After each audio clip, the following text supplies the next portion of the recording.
Good morning, students. Now we are going to bioswology class, 6th chapter, respiration. Previous class we are discussing about exchange of gases. Now this class we are discussing about regulation of respiration.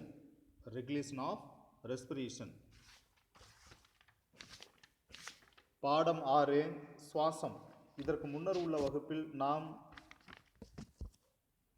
வாயு பரிமாற்றம் exchange of case என்பதை பார்த்தோம்.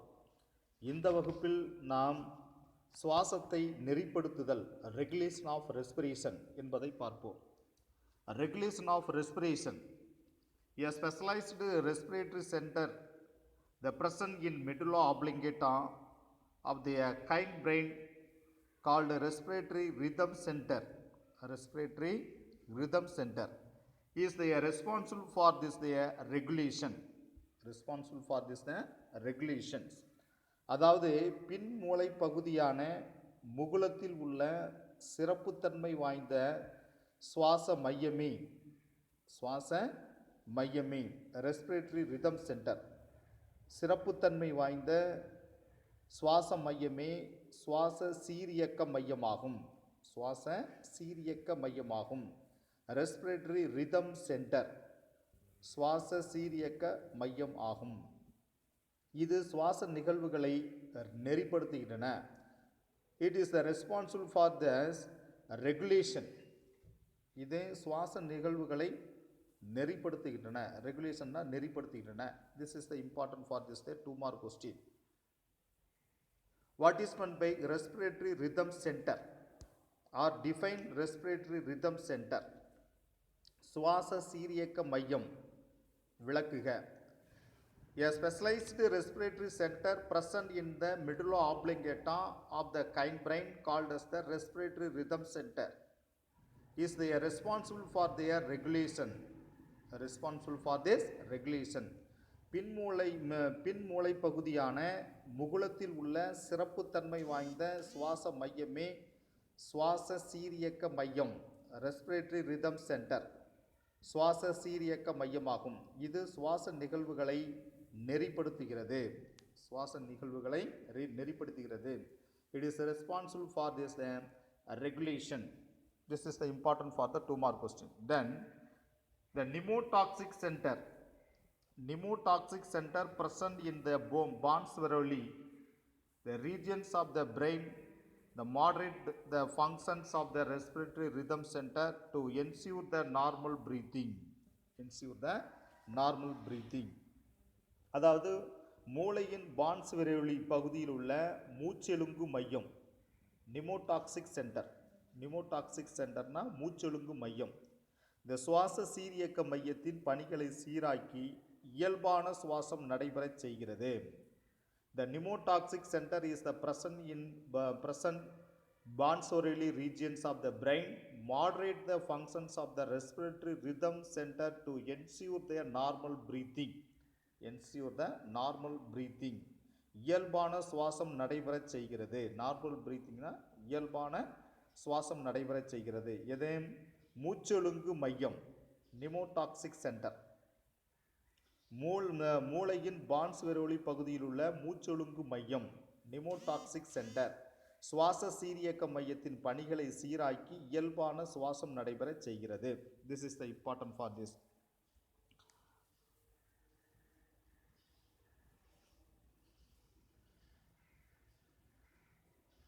Which is the ensure of the normal breathing? Respiratory rhythm center of the normal breathing pneumotoxic center. எவற்றினால் இயல்பான சுவாசம் நடைபெறுகிறது? மூச்செலுங்கு மையத்தினால். Then the chemosensitive area found close to the rhythm center is the highly sensitive to carbon dioxide and hydrogen. அதாவது வேதி உணர்வு பகுதியானது carbon di oxide மற்றும் hydrogen அயனிகளை பெரிதும் உணரக்கூடிய பகுதியாக உள்ளது.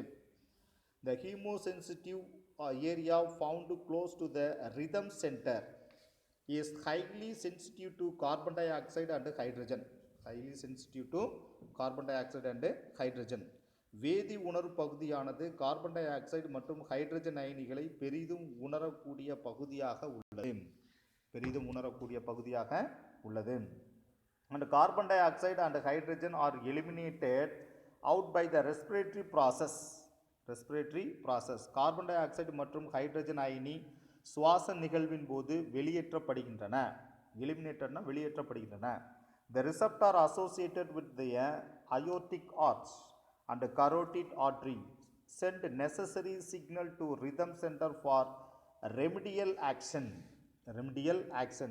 அயனி சுவாச நிகழ்வின் போது வெளியேற்றப்படுகின்றன. எது? கார்பன் டை ஆக்சைடு மற்றும் ஹைட்ரஜன் அயனி சுவாச நிகழ்வின் போது வெளியேற்றப்படுகின்றன. carbon dioxide CO2 and hydrogen is the eliminated out by the respiratory process. Okay, then the receptor associated with the aortic arch and carotid artery send necessary signal to the rhythm center for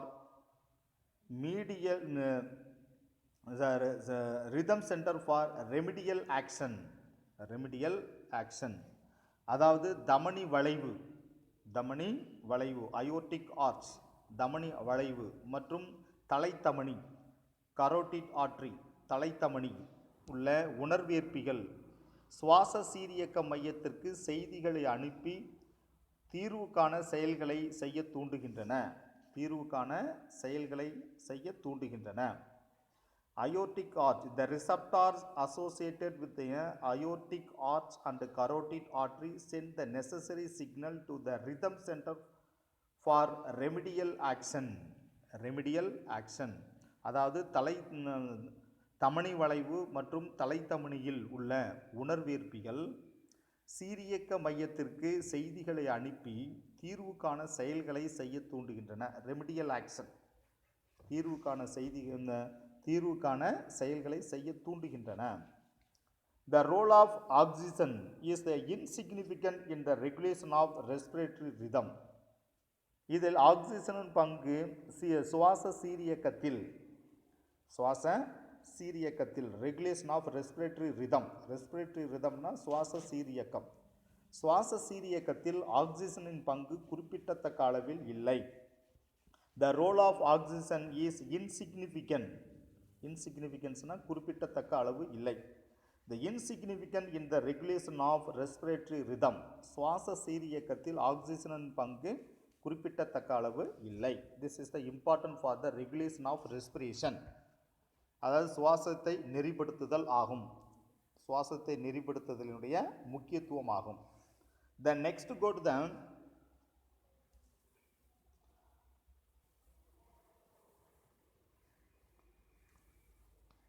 problems in oxygen transport. Oxygen கடத்துதலில் உள்ள சிக்கல்கள். When a person travels quickly from a sea level to the elevation about 8,000 feet, where the atmospheric pressure and the partial pressure of oxygen are the lowered. அதாவது ஒரு மனிதன் கடல் மட்டத்திலிருந்து 8000 அடி உயரத்தில் உள்ள இடத்திற்கு செல்லும் போது அங்கு வளிமண்டல அழுத்தம் ஆக்சிஜனின் பகுதி அழுத்தம் குறைவாக இருப்பதால் both the atmospheric pressure and the partial pressure of oxygen are the lowered. அங்கு வளிமண்டல அழுத்தமும் ஆக்சிஜனின் பகுதி அழுத்தமும் குறைவாக காணப்படுகிறது. The individual responds with the symptoms of acute mountain sickness. இதனால் அம்மனிதனுக்கு உடனடி மலை நோய்க்கான அறிகுறிகள் தோன்றுகின்றன. acute mountain sickness உடனடி மலை நோய்க்கான அறிகுறிகள் தோன்றுகின்றன. What are the symptoms of this? Headache, shortness of breath, nausea, dizziness due to the poor binding oxygen with hemoglobin. These are all the symptoms of this acute mountain sickness. உடனடி மலை நோய்க்கான அறிகுறிகளான அம்மனிதனுக்கு headache தலைவலி, shortness of breath குறை சுவாசம், நாய்ஸா குமட்டல், டயஸ்னஸ் தலை சுற்றல், போன்ற நோய் அறிகுறிகள் தோன்றுகின்றன. மேலும் ஆக்சிஜன் ஹீமோகுளோபினோடு குறைவாக இணைவதே இதற்கு காரணமாகும். What is the reasons of this? Due to poor binding of oxygen with hemoglobin. Poor binding of oxygen with hemoglobin. அதாவது இதற்கு காரணம் ஆக்சிஜன் ஹீமோகுளோபினோடு குறைவாக இணைவதே. ஆக்சிஜன் ஹீமோகுளோபினோடு குறைவாக இணைவதே இதற்கு காரணமாகும். Which is the main reasons for this acute mountain sickness?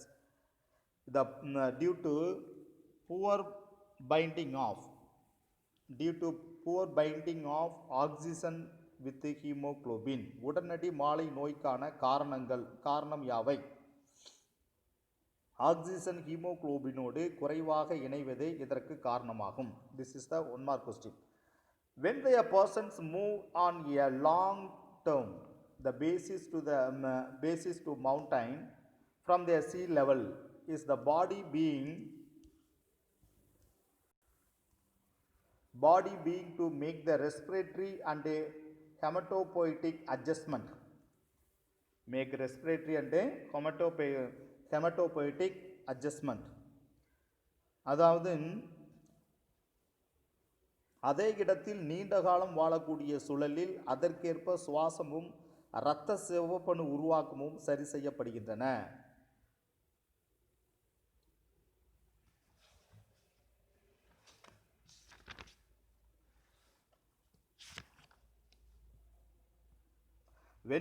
When the person move on a long term, the basis to mountain from a sea level is their body being to make the respiratory and hematopoietic adjustment.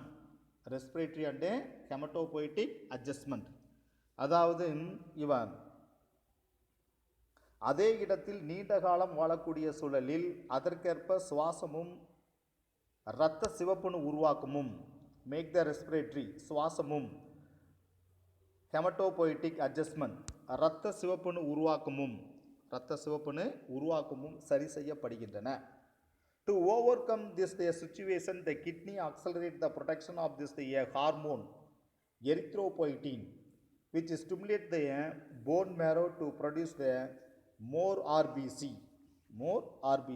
இத்தகைய சூழ்நிலையில் சமாளிக்கவே சிறுநீரகங்களிலிருந்து அதிக அளவு erythropoietin hormone உற்பத்தி செய்யப்படுகிறது. To overcome this situation, kidney accelerate the production of the hormone erythropoietin.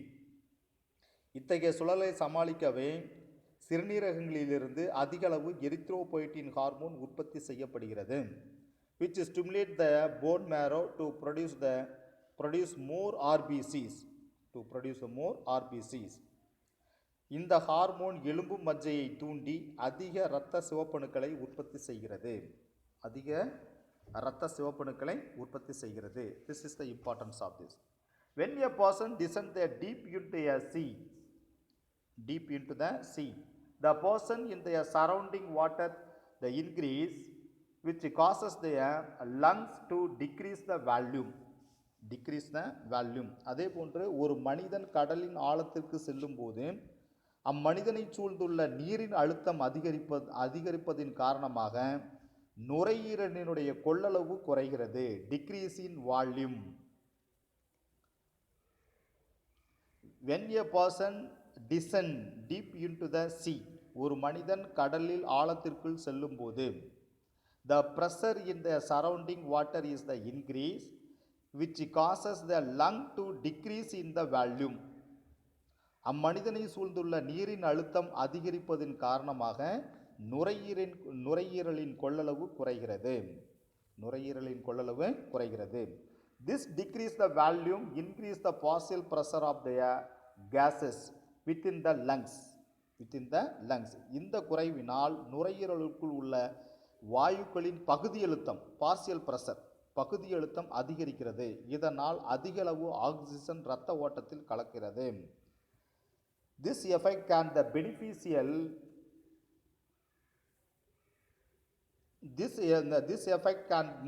be beneficial because it tends to derive the additional oxygen into the circulation. இதனால் அதிக அளவு ஆக்சிஜன் இரத்த ஓட்டத்தில் கலக்கிறது. But this the benefit also has a risk. The increase the pressure can also derive the nitrogen gas into the circulation.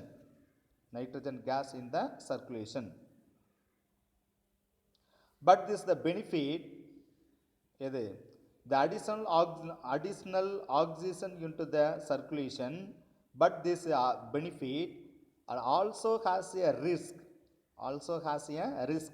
The increase the pressure can also derive the nitrogen gas into the circulation.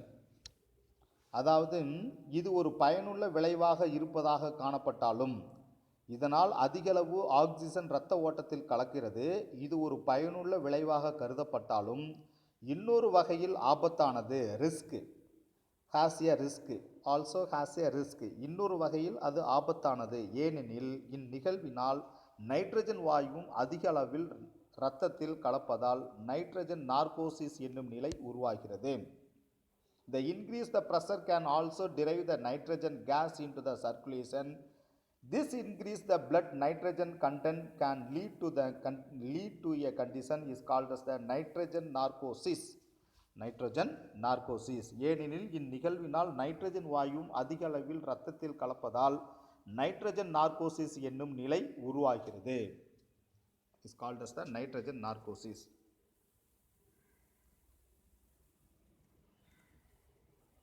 When the diver ascend to the surface too quickly, the condition is called as the bends or decompression sickness.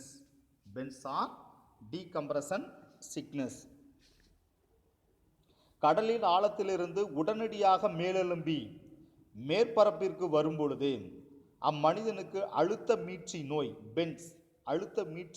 ஏற்படுகிறது. Bends or decompression sickness, அழுத்த மீட்சி நோய் ஏற்படுகிறது. When the diver ascend மேல் நோக்கி, கடலிலிருந்து மேல் நோக்கி வரும்பொழுது, when the diver ascend to the surface too quickly, a condition called as bends or decompression sickness.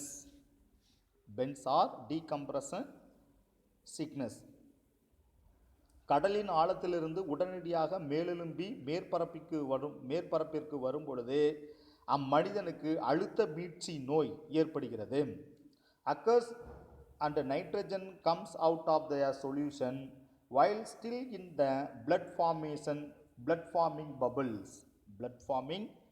bubbles. அது மட்டுமல்லாமல் கரைந்த நிலையிலிருந்த நைட்ரஜன் வெளியேறுவதால் இரத்தத்தில் குமிழ்கள் தோன்றுகின்றன.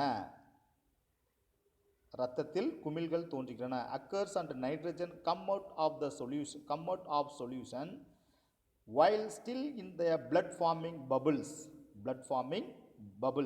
அது மட்டுமல்லாமல் கரைந்த நிலையில் இருந்த நைட்ரஜன் வெளியேறுவதால் இரத்தத்தில் குமிழ்கள் தோன்றுகின்றன. Small bubbles in the blood are not harmful, but large bubbles can lodge in the small capillaries, blocking blood flow or can press on the nerve ending. இதில் இரத்த குமிழ்கள் தோன்றுகின்றன. சிறு குமிழ்களினால் பாதிப்பு ஏற்படுத்துவது இல்லை. Small bubbles in the blood are not harmful. சிறு குமிழ்களினால் பாதிப்பு ஏற்படுவதில்லை. ஆனால் பெரிய குமிழ்கள் இரத்த நுண்ணாளங்களில் தங்கி இரத்த ஓட்டத்தை தடுக்கவோ நரம்பு முனைகளில் அழுத்தத்தையோ ஏற்படுத்தலாம். But large bubbles can lodge தங்குதல். The large bubbles can lodge in small capillaries, blocking blood flow or can press on nerve ending. ஆனால் பெரிய குமிழ்கள் இரத்த நுண்ணாளங்களில் தங்கி இரத்த ஓட்டத்தை தடுக்கவோ நரம்பு முனைகளில் அழுத்தத்தையோ ஏற்படுத்தலாம். Press on nerve ending, நரம்பு முனைகளில் அழுத்தத்தையோ ஏற்படுத்தலாம். The decompression sickness is all associated with a pain in joints and muscles, neurological problem including stroke. These are all the symptoms of this bends or decompression sickness. இதனால் தசை மற்றும் மூட்டு வலி மற்றும் வாதம் உள்ளிட்ட நரம்பியல் கோளாறுகள் அழுத்த மீட்சி நோயால் ஏற்படுகின்றன. These are all the symptoms of the bends or decompression sickness. The risk of the nitrogen narcosis and bends is common in scuba divers. அதாவது நார்கோசிஸ் மற்றும் அழுத்த மீட்சி விடுவிப்பு நோய் பாதிப்புகள் பொதுவாக காணப்படுகின்றன. யாருக்கு? ஸ்கியூபா மூழ்கிகளுக்கு நைட்ரஜன் நார்கோசிஸ் மற்றும் அழுத்த மீட்சி விடுவிப்பு நோய் பாதிப்புகள் பொதுவாக காணப்படுகின்றன. The risk of nitrogen narcosis and bends is common in scuba divers. Scuba மூழ்கிகளுக்கு நைட்ரஜன் நார்கோசிஸ் மற்றும் அழுத்த மீட்சி விடுவிப்பு நோய் பாதிப்புகள் பொதுவாக காணப்படுகின்றன. This is the important for this.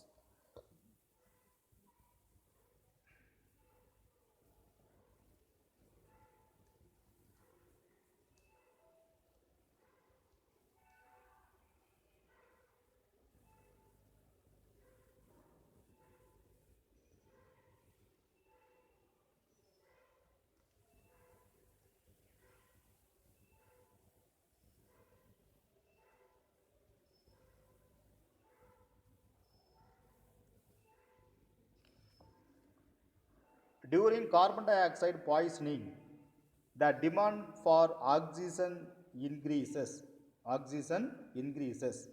அதாவது கார்பன் டை ஆக்சைடு நச்சேற்றத்தின் போது ஆக்சிஜனின் தேவை அதிகரிக்கிறது. During carbon dioxide poisoning, the demand for oxygen increase. Carbon dioxide நச்சேற்றத்தின் போது ஆக்சிஜனின் தேவை அதிகரிக்கிறது. As the oxygen level in the blood decreases, it leads to the suffocation and the skin that turn bluish black. இரத்தத்தில் oxygen அளவு குறையும் பொழுது மூச்சு திணறல். As the oxygen level in the blood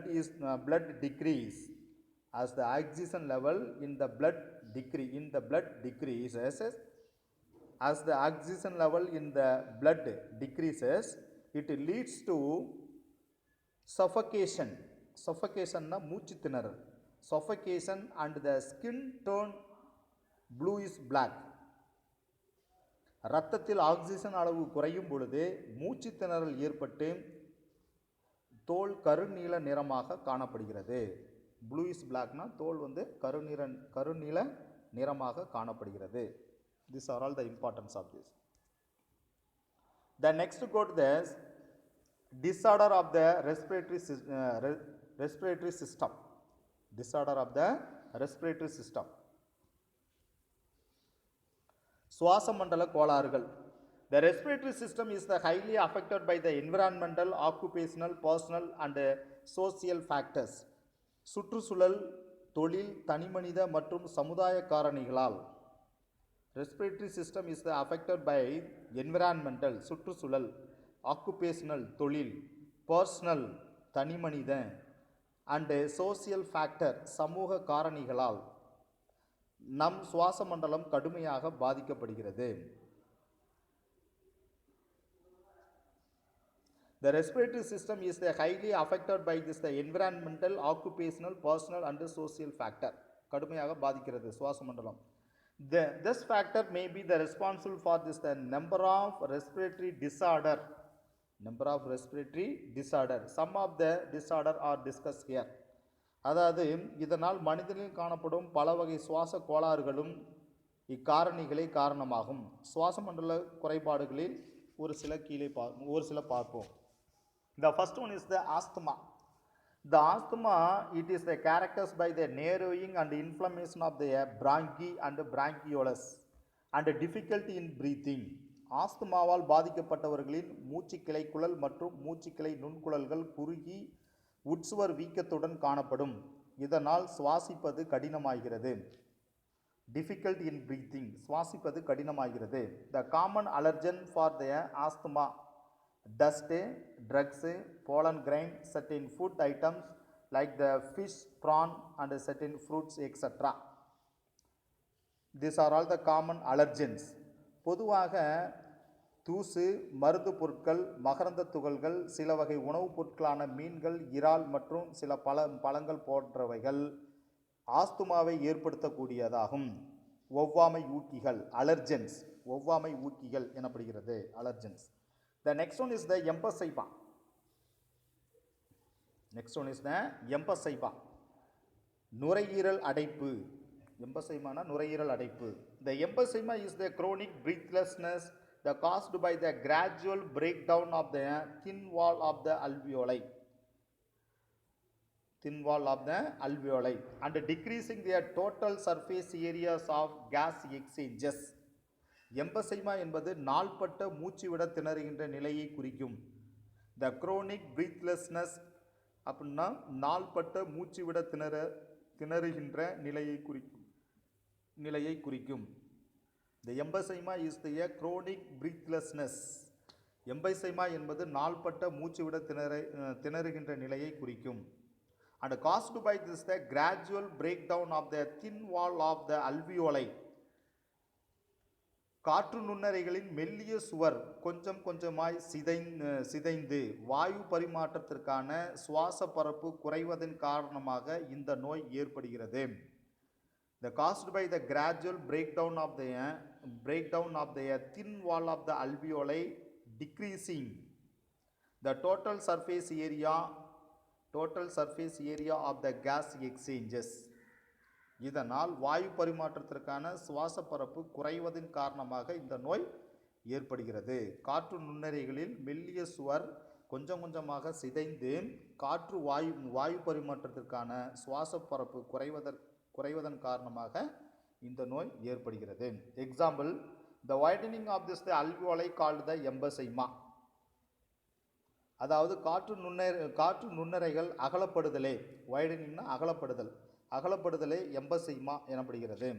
The major cause for this the disease is the cigarette smoking. இதற்கு இந்த நோய்க்கான முக்கிய காரணம் புகைப்பிடித்தலாகும்.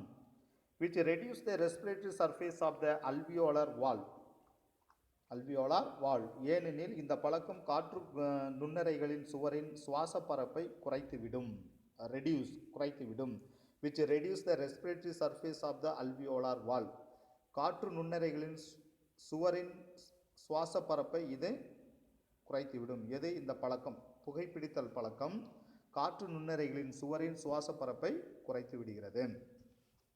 The next one is the bronchitis, மார்புச்சளி நோய், bronchitis. The bronchi when it get the inflated due to the pollution, smoke and cigarette smoking causes bronchitis. மூச்சு குழாயினை நுரையீரல்களுடன் இணைக்கும் மூச்சுக்கிளை குழல்கள் புகை மாசு மற்றும் புகைப்பிடிக்கும் பழக்கம் ஆகியவற்றினால் வீக்கமடைகிறது. The symptoms are the cough, shortness of breath and sputum in the lungs. இதனுடைய அறிகுறிகளாக இருமல், காஃப்னா இருமல், மூச்சு திணறல், ஷார்ட்னஸ் ஆஃப் பிரீத் மூச்சு திணறல் மற்றும் நுரையீரல்களில் கோழை பொருள் தோன்றுதல். The sputum in the lungs, sputumனா கோழை பொருள் தோன்றுதல். So these are all the symptoms of this bronchitis. இவைகள் மார்புச்சளி நோயினுடைய அறிகுறிகளாகும். The next one is this pneumonia. The pneumonia, inflammation of the lungs due to the infection caused by the bacteria or the virus is called as the pneumonia. சளிக்காய்ச்சல், bacteria அல்லது virus தொற்றுகளால் நுரையீரல்கள் வீங்கிய நிலையை அடைவதற்கு pneumonia அல்லது சளிக்காய்ச்சல் என்று பெயர். The common symptoms are the sputum protection, nasal congestion, shortness of the breath, sore throat. These are all symptoms of pneumonia. Pneumonia அல்லது சளிக்காய்ச்சலுடைய நோய் அறிகுறிகளாக கோழை பொருள், sputum protection, symptoms of sputum protection, கோழை பொருள் உற்பத்தி, nozzle congestion மூக்கடைப்பு, shortness of breath மூச்சு திணறல், சோர் throat தொண்டை புண் போன்றவை இவற்றினுடைய நோய் அறிகுறிகள் ஆகும்.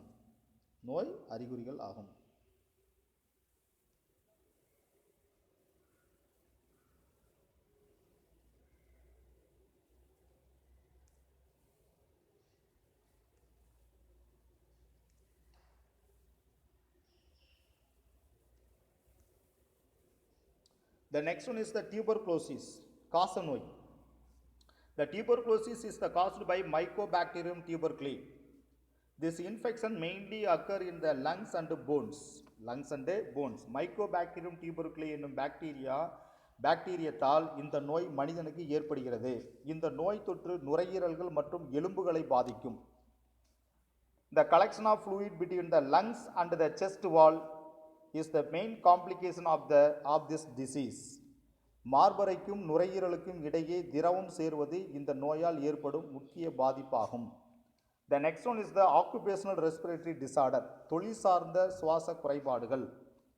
The disorder due to the one's occupation of the working in the industries like the grinding or the stone breaking. ஒருவர் பணிபுரியும் பணியிடத்திற்கேற்ப தொழில் சார்ந்த சுவாச கோளாறுகள் ஏற்படுகின்றன. எடுத்துக்காட்டாக கல் அரைத்தல் அல்லது கல் உடைத்தல், grinding or the stone braking.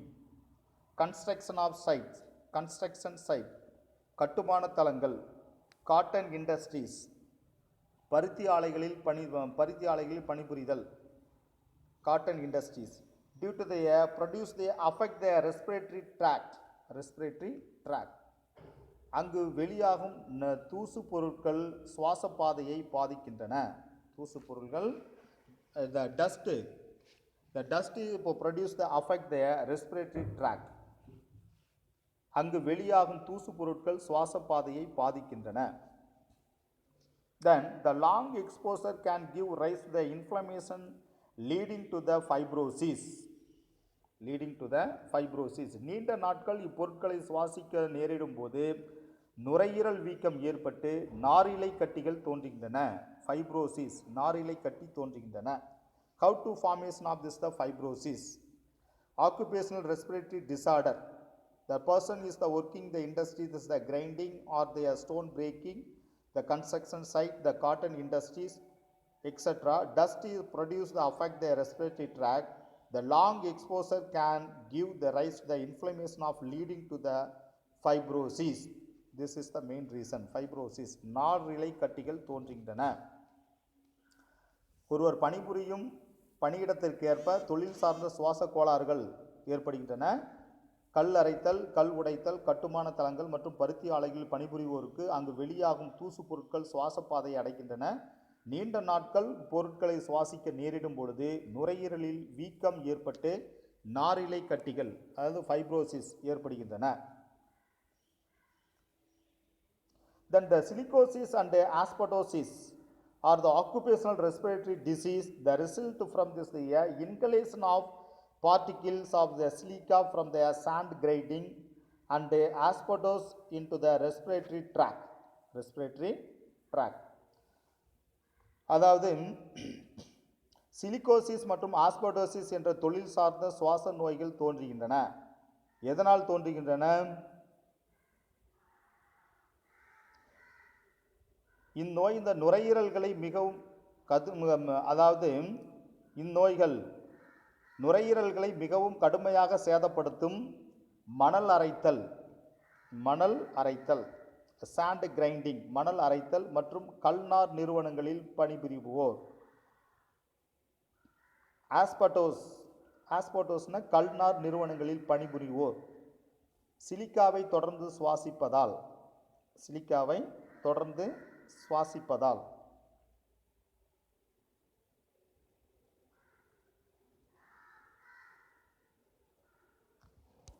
the inhalation of the particles of silica, சிலிக்காவை தொடர்ந்து சுவாசிப்பதால் சிலிகோசிஸ் மற்றும் ஆஸ்பெட்டோசிஸ் என்ற தொழில் சார்ந்த நோய்கள் தோன்றுகின்றன. So it's come to this, the silicosis and asbestosis are the occupational respiratory disease. தொழில் சார்ந்த சுவாச நோய்கள் தோன்றுகின்றன. Which is the based on the industry based on the disease, occupational respiratory disease, which is the occupational respiratory disease such as the silicosis and asbestosis. தொழில் சார்ந்த சுவாச நோய்கள் யாவை? சிலிகோசிஸ் மற்றும் ஆஸ்பெட்டோசிஸ். which is the occupational respiratory disease, silicosis and asbestosis.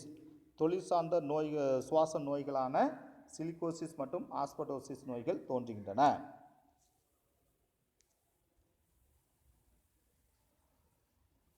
The workers and working in such the industries, the workers and working in such industries must wear the protection mask. இந்நோய்களை தடுக்கும் பொருட்டு பாதுகாப்பு முகத்திரைகளை கண்டிப்பாக அணிந்து கொள்ள வேண்டும். The next code is the effects of smoking.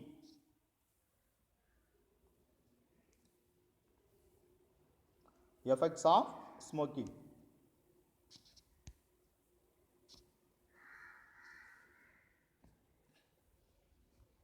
புகைப்பிடித்தலால் ஏற்படக்கூடிய விளைவுகள்.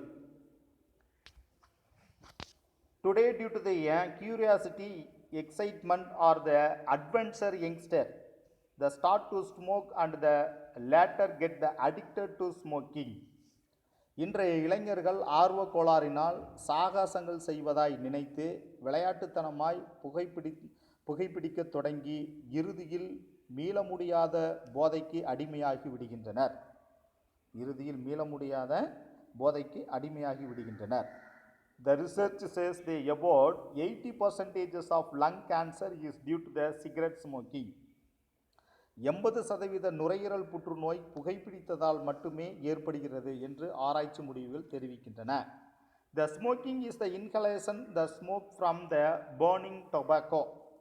புகையிலையை எரிப்பதால் உருவாகும் புகையை உள்ளிழுப்பதே புகைத்தல் எனப்படுகிறது. What is meant by smoking? The smoking is inhaling the smoke from burning tobacco. அதாவது புகைத்தல் என்பது புகையிலையை எரிப்பதால் உருவாகும் புகையை உள்ளிருப்பதே புகைத்தல் எனப்படுகிறது. There are the thousands of known the chemical which include the nicotine, tar, carbon monoxide, ammonia, sulfur dioxide, even small quantities of arsenic also. These are all the components of this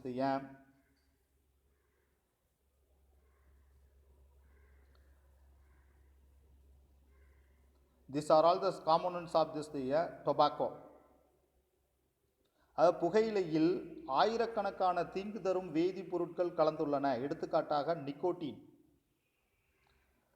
தார், carbon monoxide, ammonia, கந்தக di oxide, sulphur di oxide, கந்தக di oxide மற்றும் மிகச்சிறிய அளவில் arsenic போன்ற பொருட்கள் புகையிலையில் அடங்கியுள்ளன. These are all having this tobacco. The carbon monoxide and nicotine damage the cardiovascular system. Carbon monoxide and nicotine damaged in the cardiovascular system. அதாவது carbon monoxide மற்றும் nicotine போன்றவை இரத்த குழாய்களை கடுமையாக சேதப்படுத்துகின்றன. It's come to the 1 mark question. And then tar damage the gas exchange system. அதே போல புகையிலையில் தார் என்ற நச்சு பொருள் சுவாசத்தின் வாயு பரிமாற்றத்தை பாதிக்கிறது. This is another one of the 1 mark question. Then nicotine is a chemical that causes the addiction and is a stimulant which make the heartbeat faster and narrowing the blood vessels, result in the rise in the blood pressure and coronary heart disease. அதே போல nicotine புகைத்தலை தூண்டக்கூடிய வேதிப்பொருளாகும். The nicotine is the chemical that causes the addiction and is the stimulant. Stimulantனா தூண்டக்கூடியது. புகைப்பிடித்தலை தூண்டக்கூடிய ஒரு வேதிப்பொருளாகும், போதைப்பொருளாகும் nicotine. புகைப்பிடித்தலை தூண்டக்கூடிய ஒரு போதைப்பொருளாகும் nicotine, stimulant. இது இதய துடிப்பை அதிகரிப்பதுடன் and addition and the stimulant which make the heart beat faster. இதய துடிப்பை அதிகரிப்பதுடன் and narrowing the blood vessels, இரத்த நாளங்களை குறுகச் செய்து மிக இரத்த அழுத்தம், then finally result in this raised blood pressure, மிக இரத்த அழுத்தம் and coronary heart disease, இதய நோய்களை தோற்றுவிக்கிறது. These are all this causes of this nicotine. நிக்கோட்டினால் இந்த விளைவுகள் ஏற்படுகிறது. நிக்கோட்டினால் இந்த விளைவு ஏற்படுகிறது.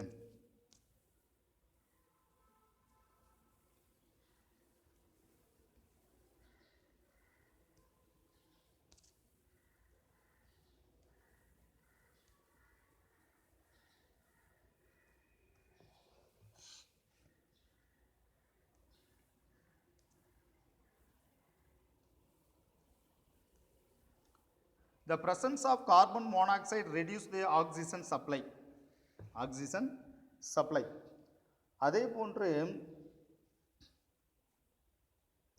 கார்பன் மோனாக்சைடு திசுக்களுக்கான ஆக்சிஜன் விநியோகத்தை குறைக்கிறது. This also is come to the one more question. Which is the reduce the oxygen supply? The carbon monoxide reduce the oxygen supply. அதாவது கார்பன் மோனாக்சைடு திசுக்களுக்கான ஆக்சிஜன் விநியோகத்தை குறைக்கிறது. And lung cancer, cancer of the mouth, larynx is the more common in the smoker than the non-smoker. அதாவது புகைப்பிடிக்காதவர்களை விட புகைப்பிடிப்பவர்கள் நுரையீரல் புற்றுநோய், வாய் மற்றும் தொண்டை புற்றுநோயால் அதிகம் பாதிக்கப்படுகின்றனர். The lung cancer, cancer of the mouth and the larynx is the more common in smoker than non-smoker. புகைப்பிடிக்காதவர்களை விட புகைப்பிடிப்பவர்கள் நுரையீரல் புற்றுநோய், வாய் மற்றும் தொண்டை புற்றுநோயால் அதிகம் பாதிக்கப்படுகின்றனர். The smoking also cause the cancer of the stomach, pancreas and bladder and lower the sperm count in men. மேலும் புகைப்பிடித்தலால் வயிறு, கணையம் மற்றும் சிறுநீர் பை போன்ற உறுப்புகளிலும் புற்றுநோய் உண்டாகிறது. அது மட்டுமல்லாது விந்தணுக்களின் எண்ணிக்கையும் குறைகிறது. Lower sperm count in men. அதுமில்லாது விந்தணுக்களுடைய ஆண்களில் விந்தணுக்களின் எண்ணிக்கையும் குறைகிறது. Due to the smoking, புகைப்பிடித்தலால். And the smoking can cause the lung disease by the damaging the airways and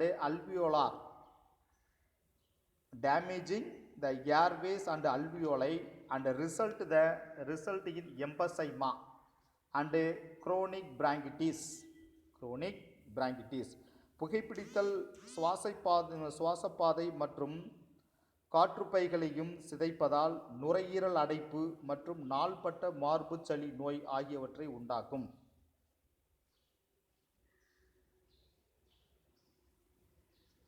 Smoking can cause the lung disease by damaging the airways and alveoli and result in emphysema. என்னது? நுரையீரல் அடைப்பு. And chronic bronchitis நாள்பட்ட மார்புச்சளி நோய் ஆகியவற்றை உண்டாக்கும். புகைப்பிடித்தல் சுவாசப்பாதை மற்றும் காற்றுப்பைகளையும் சிதைப்பதால் நுரையீரல் அடைப்பு மற்றும் நாள்பட்ட மார்புச்சளி நோய் ஆகியவற்றை உண்டாக்கும். This two disease along with the asthma often referred to the chronic obstructive pulmonary disease. இதனுடன் இவ்விரு நோய்களுடன் ஆஸ்துமாவும் இணைந்து முற்றிய நுரையீரல் பாதை அடைப்பு நோய் chronic obstructive pulmonary disease or chronic obstructive lung disease COPD, chronic obstructive pulmonary disease or COLD, chronic obstructive lung disease. COD is also known as. அதாவது இவ்விரு நோய்களுடன், அதாவது நுரையீரல் அடைப்பு மற்றும் நாள்பட்ட மார்புச்சளி நோயுடன் ஆஸ்துமாவும் இணைந்து முற்றிய நுரையீரல் பாதை அடைப்பு நோய் chronic obstructive pulmonary disease or the chronic obstructive lung disease நோய் ஏற்படுகிறது. When a person smokes, nearly 85% of the smoke released is inhaled by the smoker himself and the others in the vicinity called as the passive smoker are also affected. ஒருவர் புகைப்பிடித்தலால் வெளியேறும் 85% புகை அவராலே உள்ளிழுக்கப்படுகிறது. அவருக்கு அருகில் இருப்பவர்கள் இப்புகையை உள்ளிழுத்து மறைமுக புகைப்பிடித்தவர்களாகி விடுகின்றனர். பேசிவ் ஸ்மோக்கர், பேசிவ் ஸ்மோக்கர்னா மறைமுக புகைப்பிடித்தவர்களாகி விடுகின்றனர். The guidance or the counseling that should be done in such user with withdraw this the habit. மேலும் இவர்களை புகைப்பிடிக்கும் பழக்கம் உள்ளவர்களை தகுந்த வழிகாட்டுதலும் கருத்துரையும், வழிகாட்டுதல்னா கைடன்ஸ் அண்ட் கவுன்சிலிங் கருத்துரையும் வழங்குவதால் இப்பழக்கத்திலிருந்து அவர்களை மீட்க இயலும். This is the importance of this.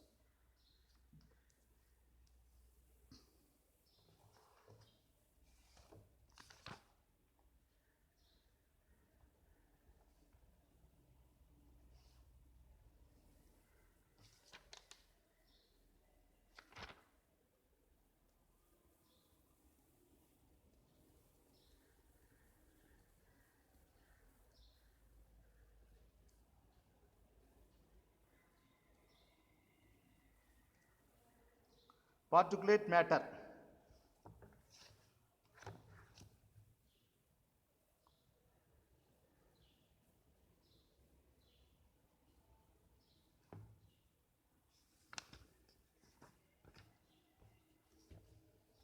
அது காற்றில் துகள் மாசுபடுத்திகள். The PM 2.5 in air is increasing day by day, which cause the respiratory illness. காற்றில் துகள் மாசுபடுத்திகள் பார்ட்டிகுலேட் பொல்யூட்டன் 2.5 2.5 அளவுக்கு நாளுக்கு நாள் அதிகரித்து கொண்டு இருக்கிறது. The Central Pollution Control Board CPCB the report that the quality of air not good due to the soot and smoke. இது சுவாச நோய்களை ஏற்படுத்துகின்றன. புகையினாலும் காற்று மாசுபடுகிறது என்று மத்திய மாசு கட்டுப்பாட்டு வாரியம் central pollution control board CPCB அறிக்கை வெளியிட்டுள்ளது. So some cities in India are using their CNG compressed natural gas as fuel. இதை கட்டுப்படுத்தும் பொருட்டு இந்தியாவின் பல நகரங்களில் அழுத்தப்பட்ட இயற்கை எரிவாயு கம்ப்ரஸ்டு நேச்சுரல் கேஸ் எரிபொருளாக பயன்படுத்தப்படுகிறது. கம்ப்ரஸ்டு நேச்சுரல் கேஸ் பல நகரங்களில் அழுத்தப்பட்ட இயற்கை எரிவாயு எரிபொருளாக பயன்படுத்தப்படுகிறது. The next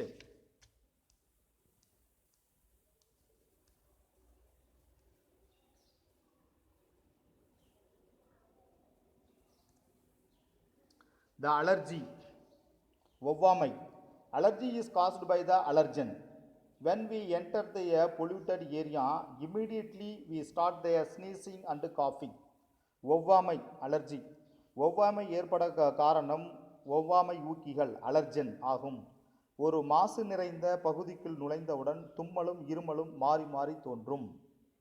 sneezing and காஃபிங். ஸ்னீசிங்னா தும்மல் அண்ட் காஃபிங்னா இருமல் மாறி மாறி தோன்றுகின்றன. The allergen is that place affect our respiratory tract and response to the allergen start within the minutes. ஏனெனில் நம் சுவாச பாதையில் பாதிப்பு ஏற்பட்ட சில நிமிடங்களுக்குள் ஒவ்வாமையூக்கிகளுக்கு எதிராக உடல் செயல்படுகிறது. The allergen provoke an inflammatory response.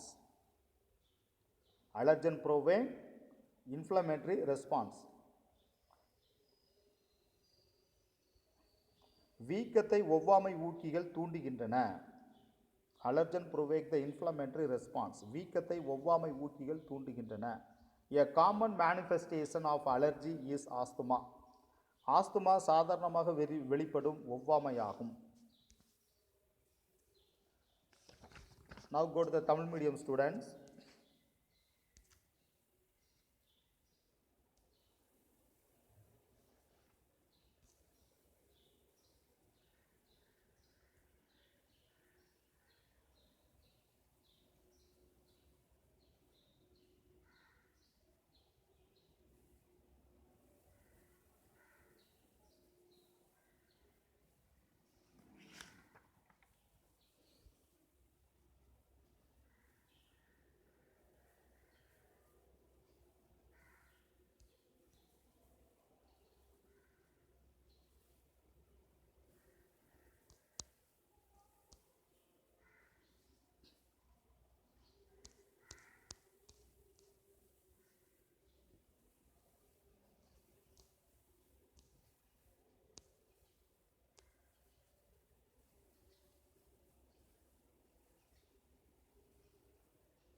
சுவாசத்தை நெறிப்படுத்துதல், ரெகுலேஷன் ஆஃப் ரெஸ்பிரேஷன்.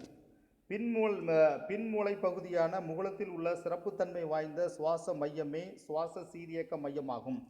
இது சுவாச நிகழ்வுகளை நெறிப்படுத்துகிறது. மூளையின் பான்ஸ் பெருவெளி பகுதியில் உள்ள மூச்செலுங்கு மையம் நிமோடாக்சிக் சென்டர் சுவாச சீரியக்க மையத்தின் பணிகளை சீராக்கி இயல்பான சுவாசம் நடைபெறச் செய்கிறது. சுவாச சீரியக்க மையத்தின் அருகில் காணப்படும் வேதி உணர்வு பகுதியானது கார்பன் டை ஆக்சைடு மற்றும் ஹைட்ரஜன் அயனிகளை பெரிதும் உணரக்கூடிய பகுதிகளாக உள்ளது.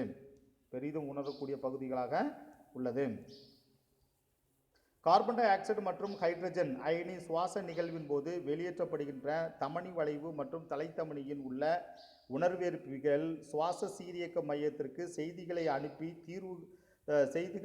தீர்வுக்கான செயல்களை செய்ய தூண்டுகிறது.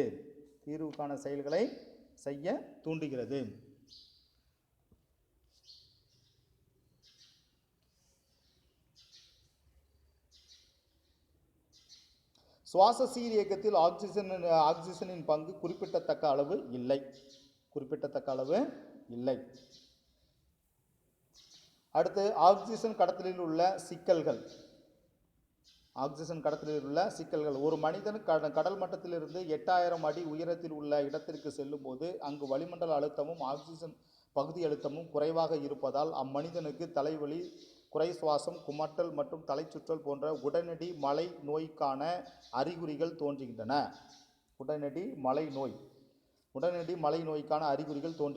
ஆக்சிஜன் ஹீமோகுளோபினோடு குறைவாக இணைவதே இதற்கு காரணமாகும். அதே இடத்தில் நீண்ட காலம் வாழக்கூடிய சூழலில் அதற்கேற்ற சுவாசமும் இரத்த சிவப்பு உருவாக்கமும் சரி செய்யப்படுகின்றன. இத்தகைய சூழலை சமாளிக்கவே சிறுநீரகங்களிலிருந்து அதிகளவு எரித்ரோபொய்டின் ஹார்மோன் உற்பத்தி செய்யப்படுகிறது. இந்த ஹார்மோன் எலும்பு மஜ்ஜையை தூண்டி அதிக அளவு இரத்த சிவப்பணுக்களை உற்பத்தி செய்கிறது. ஒரு மனிதனின் கடலில் ஆழத்திற்கு செல்லும் போது அம்மனிதனை சூழ்ந்துள்ள நீரின் அழுத்தம் அதிகரிப்பதன் காரணமாக நுரையீரலின் கொள்ளளவு குறைகிறது. இந்த குறைவினால் நுரையீரலுக்குள் உள்ள வாயு பகுதி அழுத்தம் அதிகரிக்கிறது. இதனால் ஆக்சிஜன் அளவு இரத்த ஓட்டத்தில் கலக்கிறது. அதிக அளவு ஆக்சிஜன் இரத்த ஓட்டத்தில் கலக்கிறது. இது பயனுள்ள விளைவாக இருப்பதாக கருதப்பட்டாலும் இன்னொரு வகையில் ஆபத்தானது. ஏனெனில் இந்நிகழ்வில் நைட்ரஜன் வாயுவும் அதிக அளவில் இரத்தத்தில் கலப்பதால் நைட்ரஜன் நார்கோசிஸ் என்னும் நிலை உருவாகிறது. கடலின் ஆழத்தில் உடனடி உருவாகிறது. நைட்ரஜன் நார்கோசிஸ் உருவாகிறது.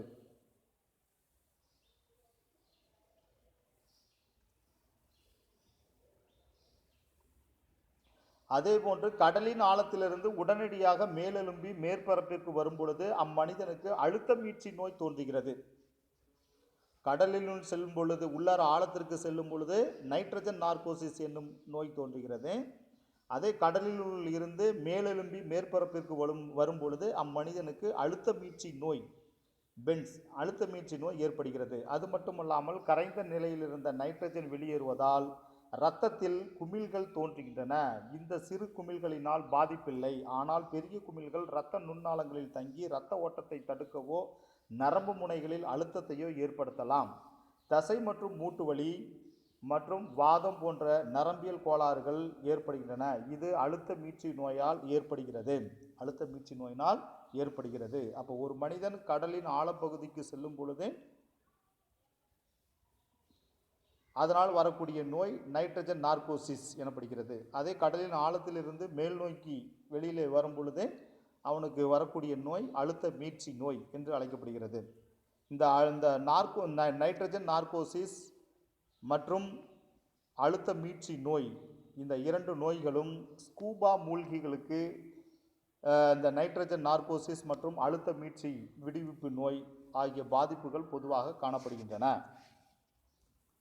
கார்பன் டை ஆக்சைடு நச்சேற்றத்தின் போது ஆக்சிஜன் தேவை அதிகரிக்கிறது. இரத்தத்தில் ஆக்சிஜன் அளவு குறையும் பொழுது மூச்சு திணறல் ஏற்பட்டு தோல் கருநீளமாக காணப்படுகிறது. அடுத்து சுவாச மண்டல கோளாறுகள். சுற்றுச்சூழல், தொழில், தனிமனித மற்றும் சமூக காரணிகளால் நம் சுவாச மண்டலம் கடுமையாக பாதிப்படைகிறது.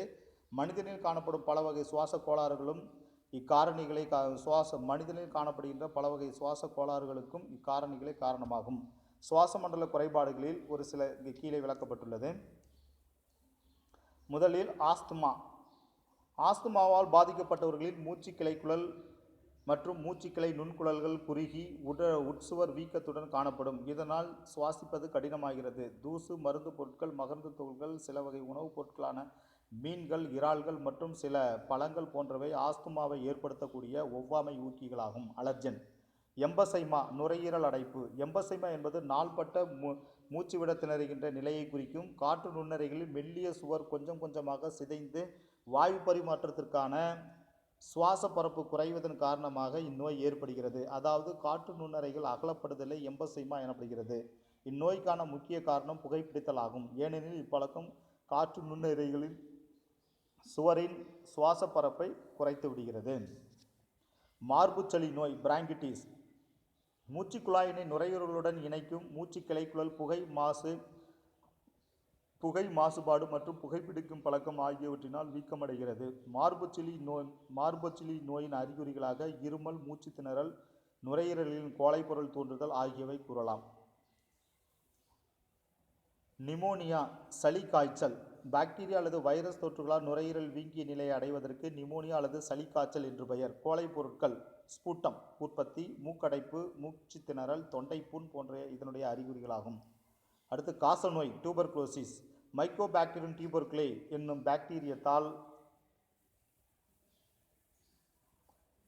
பாக்டீரியத்தால் மனிதனுக்கு ஏற்படுகிறது. மைக்கோபாக்டீரியம் டியூபர்குலே என்னும் பாக்டீரியத்தால் இந்நோய் மனிதனுக்கு ஏற்படுகிறது.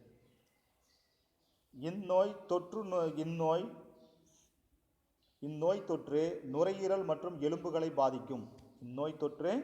நுரையீரல்கள் மற்றும் எலும்புகளை பாதிக்கும். மார்பறைக்கும் நுரையீரலுக்கும் இடையே திரவம் சேர்வது இந்நோயால் ஏற்படும் முக்கிய பாதிப்பாகும். தொழில் சார்ந்த சுவாச குறைபாடுகள். ஒருவர் பணிபுரியும் பணியிடத்திற்கேற்ப தொழில் சார்ந்த சுவாச கோளாறுகள் ஏற்படுகின்றன. கல் அரைத்தல் அல்லது கல் உடைத்தல், கட்டுமான தளங்கள் மற்றும் பருத்தி ஆலைகளில் பணிபுரிவோருக்கு அங்கு வெளியாகும் தூசு பொருட்கள் சுவாச பாதையை பாதிக்கின்றன. நீண்ட நாட்கள் இப்பொருட்கள் சுவாசிக்க நேரிடும் போது நுரையீரலில் வீக்கம் ஏற்பட்டு நாரிழை கட்டி, ஃபைப்ரோசிஸ், நாரிழை கட்டி தோன்றுகிறது. இந்நோய் நுரையீரலை மிகவும் கடுமையாக சேதப்படுத்தும். மணல் அரைத்தல் மற்றும் கல்நார் நிறுவனங்களில் பணிபுரிவோர் சிலிக்காவை தொடர்ந்து சுவாசிப்பதால் முறையே சிலிகோசிஸ் மற்றும் ஆஸ்பெட்டோசிஸ் என்னும் தொழில் சார்ந்த சுவாச நோய்கள் தோன்றுகின்றன. தொழிற்சாலையில் பணிபுரிவோர் இந்நோயை தடுக்கும் பொருட்டு பாதுகாப்பு முகத்திரையை, ப்ரொடெக்டிவ் மாஸ்க், பாதுகாப்பு முகத்திரையை கண்டிப்பாக அணிந்து கொள்ள வேண்டும்.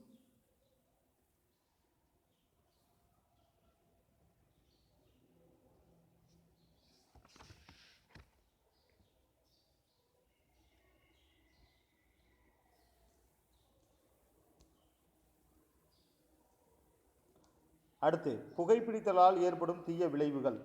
இன்றைய இளைஞர்கள் ஆர்வக் கோளாறினால் சாகசங்கள் செய்வதாய் நினைத்து விளையாட்டுத்தனமாக புகைப்பிடித்தலை தொடங்கி இறுதியில் மீள முடியாத போதைக்கு அடிமையாகி விடுகின்றனர். 80% நுரையீரல் புற்றுநோய் புகைப்பிடித்தலால் மட்டுமே ஏற்படுகிறது என்று ஆராய்ச்சி முடிவுகள் தெரிவிக்கின்றன.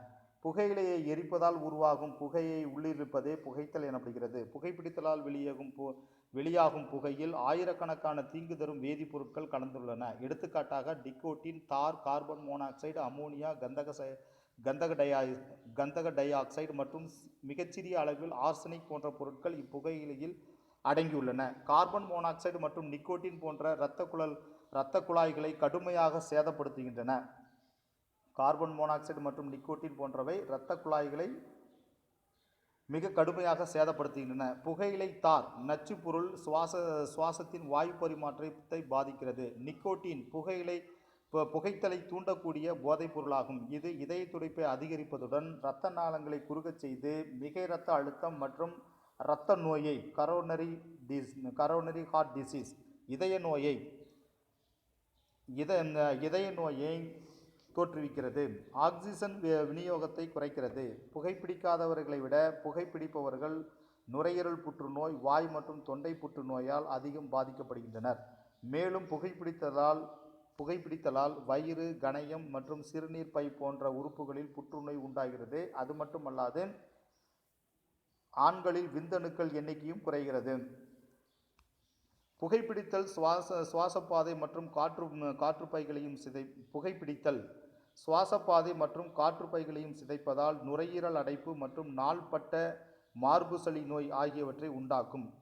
இவ்விரு நோய்களும் ஆஸ்மாவுடன் இணைந்து முற்றிய நுரையீரல் பாதை அடைப்பு நோய், குரோனிக் அப்ஸ்ட்ரக்டிவ் லங் டிசீஸ் இல்லைனா chronic obstructive pulmonary disease, COLD COLD, chronic obstructive lung disease இல்லைனா chronic obstructive pulmonary disease COPD அப்படின்னு சொல்லலாம், இல்லைனா COLD சொல்லலாம். முற்றிய நுரையீரல் பாதை அடைப்பு நோய் ஏற்படுகிறது. ஒருவர் புகைப்பிடித்தலால் வெளியேறும் 85% புகை அவராலே உள்ளிழுக்கப்படுகிறது. அவருக்கு அருகில் இருப்பவர் இப்புகையை உள்ளிழுத்து மறைமுக புகைப்பிடிப்பவர்களாகி விடுகின்றனர். பேசிவ் ஸ்மோக்கர் அவர்களும் இதனால் பாதிக்கப்படுகிறார்கள். புகைப்பிடிக்கும் பழக்கம் உள்ளவர்களுக்கு தகுந்த வழிகாட்டுதலும் கருத்துரை கவுன்சிலிங்கும் வழங்குவதால் இப்பழக்கத்திலிருந்து அவர்களை மீட்க இயலும்.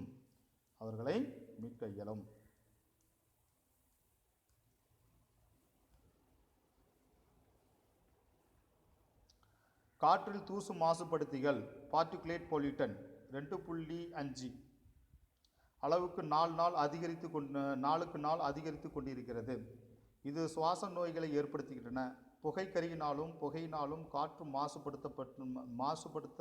மாசுபடுத்தப்பட்டுள்ளது என்று மத்திய மாசு கட்டுப்பாட்டு வாரியம் சென்ட்ரல் பொல்யூட்டன் கண்ட்ரோல் போர்டு அறிக்கை வெளியிட்டுள்ளது. இதனை கட்டுப்படுத்தும் பொருட்டு இந்தியாவில் பல நகரங்களில் அழுத்தப்பட்ட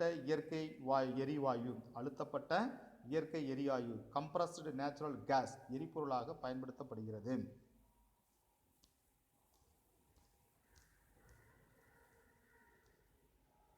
ஒவ்வாமை ஏற்பட காரணம் ஒவ்வாமை ஊக்கிகள் அலர்ஜன் ஆகும். ஒரு மாசு நிறைந்த பகுதிக்குள் நுழைந்தவுடன் தும்மலும் இருமலும் மாறி மாறி தோன்றும். ஏனெனில் நம் சுவாச பாதையில் பாதிப்பு ஏற்பட்ட சில நிமிடங்களுக்குள் ஒவ்வாமை ஊக்கிகளுக்கு எதிராக உடல் செயல்படுகிறது. வீக்கத்தை ஒவ்வாமை ஊக்கிகள் தூண்டுகின்றன. ஆஸ்துமா சாதாரணமாக வெளிப்படும் ஒவ்வாமையாகும்.